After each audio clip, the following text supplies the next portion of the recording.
considering going on to graduate school after you graduate from Siena?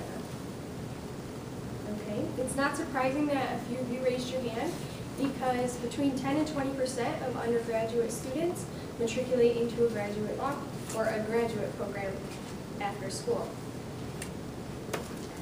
If you're one of those people who may end up in grad school, paying for it is most likely one of your biggest concerns. It's easy to think that attending the highest ranked grad school possible will have the biggest payout and be the smartest choice both academically and financially. I'm here to tell you that this is a misconception. You should choose a graduate school based on your financial means rather than on its national ranking, and here's why.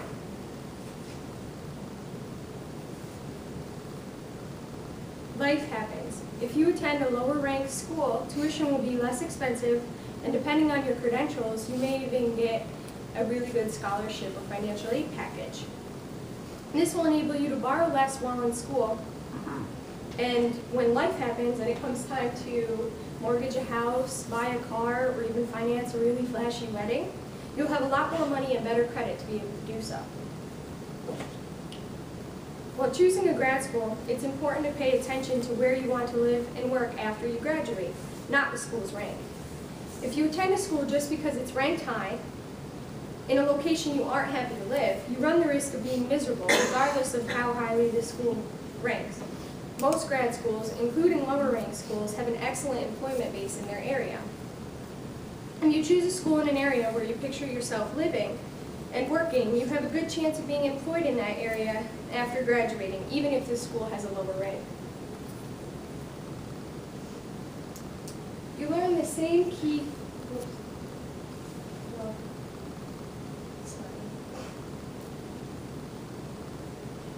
You learn the same key elements of your field, no matter how high your school ranks. For example, law schools all focus their courses around enabling their students to pass the bar exam. At Fordham, I learned an interesting fact about the bar exam passage rates. Lower ranked schools often have bar exam passage rates that are as good as, if not better, than the higher ranked national schools. This may seem odd, but it makes sense if you break it down and think about it, like I've done here. Local schools, such as Albany Law right down the road, produce a large percentage of graduates who go on to be employed in the area or state they're located in. Because of this, they tailor their curriculums to fit the state laws. The bar exam is also based on the state laws, so it prepares students to study for the bar exam during all 3 years of school. Higher ranked schools have graduates who are employed on a national or even an international basis. So their curriculums are based on national laws and standards in order to make their graduates marketable to the larger national firms. However, these methods are not very helpful for preparing students for a particular state's bar exam. If all this hasn't convinced you, let me share some statistics that support my point. I've used law school statistics here so that we may stick with our current case study. The Southern University Law Center is an unranked law school in Louisiana, and it is up here at the top. They report a median starting salary of $100,000, while the average debt load for their students is only $18,603, so that's pretty good. On the opposite end of the spectrum, not on this list because these are the schools with the most financial value, and this one doesn't have a very good financial value, is the top 50 ranked American University in Washington, D.C., whose graduates carry a debt load of about $150,000 and earn only $90,000 after graduation. So as you can see, there's a huge contrast there, and they're probably going to be paying their debt load for a much longer time than students from Southern University Law Center. On this chart, you also see that the highest ranked school with a positive income to debt ratio over 2 is Chapel Hill, right here, and it's ranked at 30. So this shows that attending a top 20 school may not be especially beneficial, especially if you're looking at it financially. You can see that Texas Southern University here has the lowest median starting salary at $63,837. This may seem daunting, But with the a very low debt load of only $22,500 faced by their students, they're in pretty good shape when they graduate. Interestingly, although statistics clearly show that the lower-ranked schools are the most financially prudent options, students continue to flock to the more expensive, higher-ranked law schools. Here's a list of the most popular law schools. And you can see that most of them are highly ranked, and only 4 of our financially unburdensome schools up here, and I've highlighted them in red. Another fact is that CUNY Law School in New York City, so it's in a location where a lot of people want to be, it's a good example of the surprising trend that I've highlighted here. They're a third-tier law school, and they only charge $12,090 a year for in-state tuition. Yet, their applications have decreased from 2010 to 2011 because students are continuing to flock to the more expensive first-tier schools. People who hold the position that you should choose a grad school based on rank would probably say that the schools producing graduates with starting salaries that average $160,000 or more a year are those that are the highest ranked in the country. They are correct. However, due to the economic decline, most graduates are being employed at much smaller firms and companies. And the number of six-figure salary jobs are dwindling every year. Basically, if you don't graduate in the top 10% at Yale, Cornell, Stanford, Columbia, then your chances of getting one of those jobs are not very high.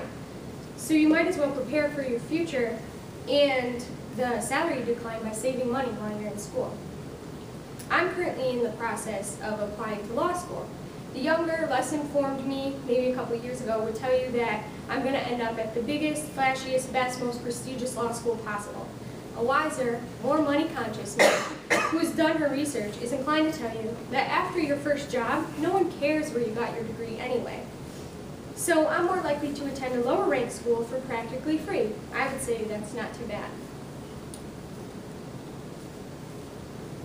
In conclusion, although some people may feel that attending a school whose criteria is below your credentials is selling yourself short, it isn't. The fact of the matter is that we're facing a struggling economy with a shrinking job market and less money to give, both when you enter and exit law school, or grad school in general. Where some say it's selling yourself short to choose a lower-ranked school in order to save money, I would say it's being smart and preparing yourself for the future. Even though it may not seem like it when you're hovering over books and cramming for exams, after graduate school, life happens. Can you just go back to the charts a little bit? The very last one you showed. I'm not sure, what student yield, what does that mean? Well, student yield is the percentage of students who are accepted to the school that actually matriculate. So say Yale accepted 100 students, 81 would choose to attend that school. So that's why they're the most popular, because they have the highest percentage of students that they offer admission to actually choose their school. Okay, and then as you get... So this is just the top 10 or 11, because there's a tie in the country. Okay, go back one more then, just curious.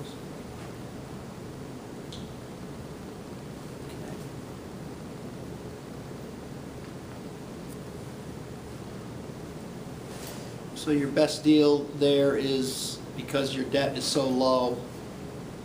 Yeah, your median starting salary, the average starting salary of their students, is about 5.4 times more than their debt load. What about accreditation?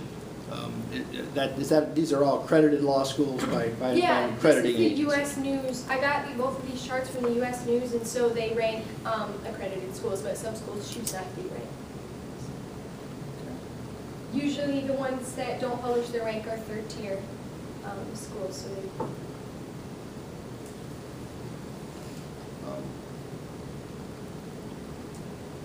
American U was 150,000 versus 90. Yeah, they make at American U they make about $90,000 a year. That's their average starting salary, and their debt load on average is about $151,000. That's obviously because of the Washington DC area? Yeah, and it's a private school, High so- cost, private Yeah. school? Your best bet is choosing a state school because you get a lot better financial aid from the state and their tuition is usually a lot lower. Where are you going? Do you know yet? Not yet. Okay, where your applications are gonna go? I applied to UConn, UPitt, University of Colorado, Fordham, and Albany and Buffalo. I'll probably end up at Albany or Buffalo because they're cheaper. Okay, both are state-supported schools because it's Buffalo? Yep, Buffalo is. Albany is a private school, but Sienna's a feeder school for them, and so they usually offer really good financial aid packages to us, and my credentials are way above their average, so I'll get a really good package to go there for them. We'll see. Sounds nice.